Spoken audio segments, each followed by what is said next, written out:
Fly like a bird, you know what about it. Stay with me, we rock the party. You're in my mind when my world goes down. Au vent, tu le sens, tu le sais. Quand le soleil se lèvera, j'irai de l'avant. Je ne sais pas comment te faire de l'effet sereinement. Toi tu fais comme si les mecs se comportaient sereinement. Salut Boosty, on est actuellement au Jardin de Verre à Cholet, ta ville natale, Oui. Où tu joues tes 2 dates de ta tournée. Ça fait quoi de jouer ici, dans sa ville natale?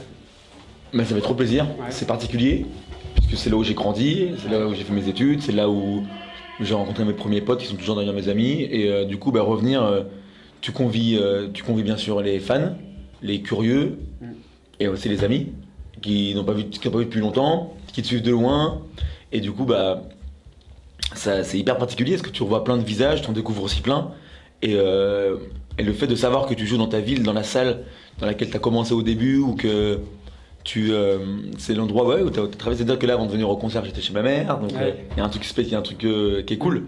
Et quand on a mis la tournée en place, c'était pas possible de pas envisager Cholet dans la liste des villes à faire.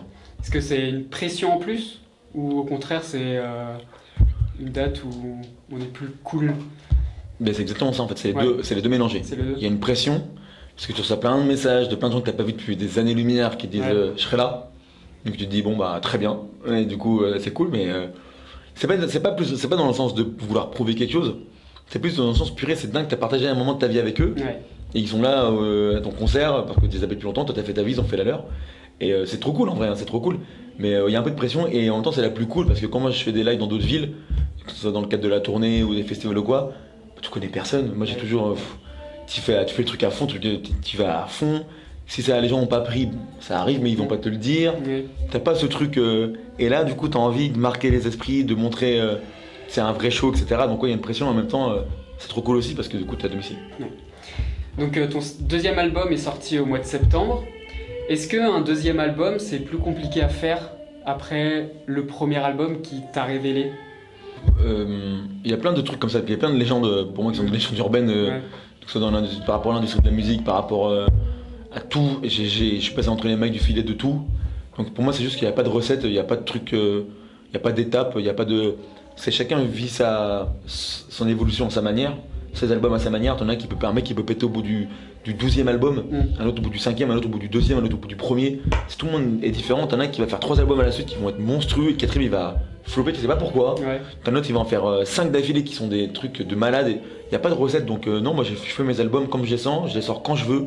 Il n'y a pas de pression, je me fais diriger par personne, c'est moi qui décide de ce que je mets dans cet album-là, et donc il n'y a aucun regret, au contraire c'est du bonheur, et cet album-là il me correspond, j'ai sorti au moment où j'avais besoin de le sortir, et voilà.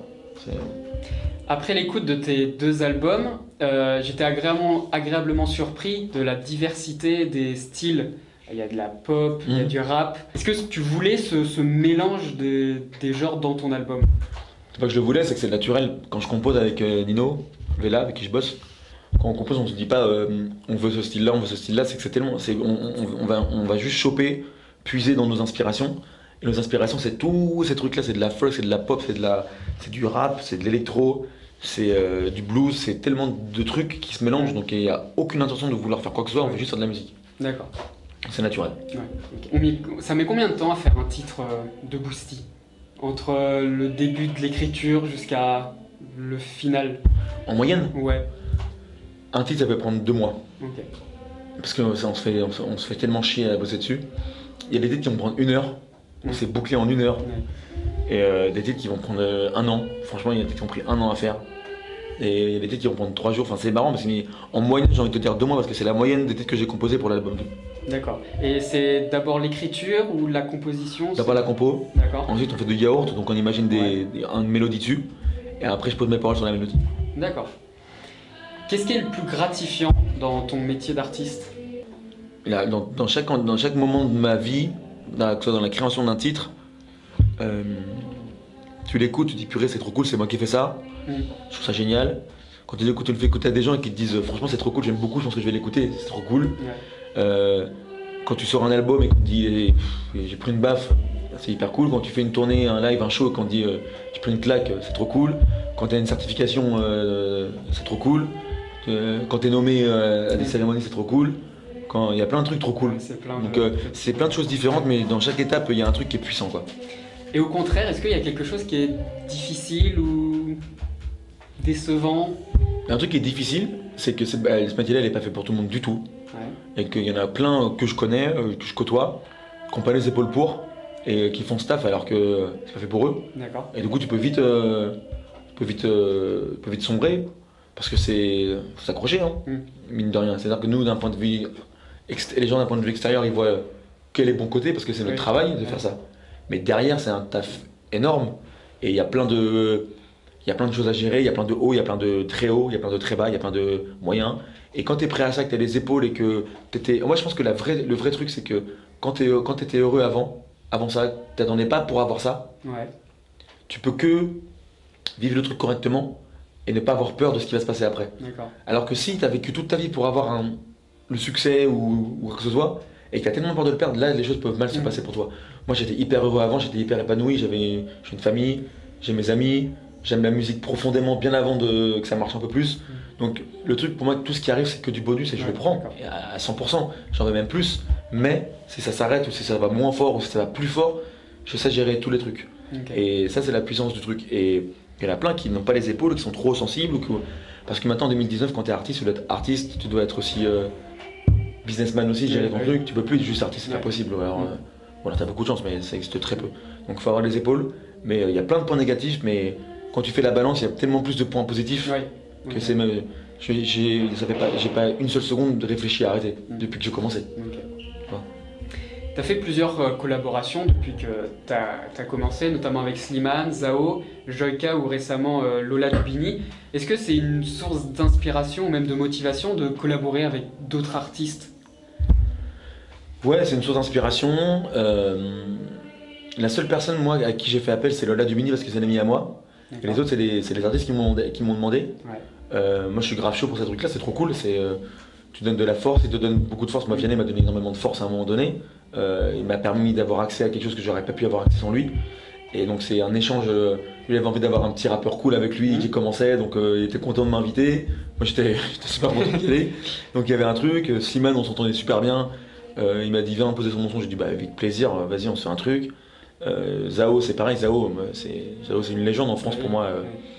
Quand elle te dit fais ça, tu le fais, tu vois.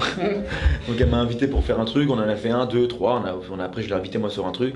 C'est que du feeling, c'est du partage, c'est de l'amour, et quand tu t'entends bien, moi Lola Dubini c'est pas mon univers, mais elle a une voix tellement incroyable, elle est tellement humaine, elle partage des bonnes valeurs, et surtout elle chante extrêmement bien, donc c'est logique pour moi de l'inviter.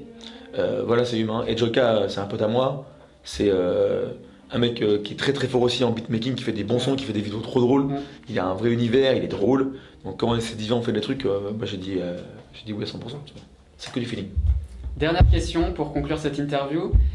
Est-ce que le Boosty petit, il serait fier du Boosty qu'il est devenu aujourd'hui? Ouais. Bah ouais, mais même s'il n'y avait pas eu tout ça, je pense qu'il serait fier quand même, parce que j'ai toujours pris mes décisions comme je le sentais, comme je le voulais. Et moi, le succès, je le définis pas par la gloire ou l'argent, mais plus par le bien-être intérieur. Sincèrement, c'est un truc de fou, mais c'est vrai. Et je pense que même si là j'étais à l'usine, mais que c'est ce que je voulais, parce que le week-end je me dégageais du temps libre pour faire du foot ou de la moto, mais que c'est mon choix, bah, le petit il serait fier de moi parce que c'est ce que j'ai voulu faire. Donc là à l'heure actuelle, ce que j'ai ici, c'est parce que je l'ai voulu, je l'ai cherché et que pour le moment j'y arrive, donc oui, il serait fier de moi.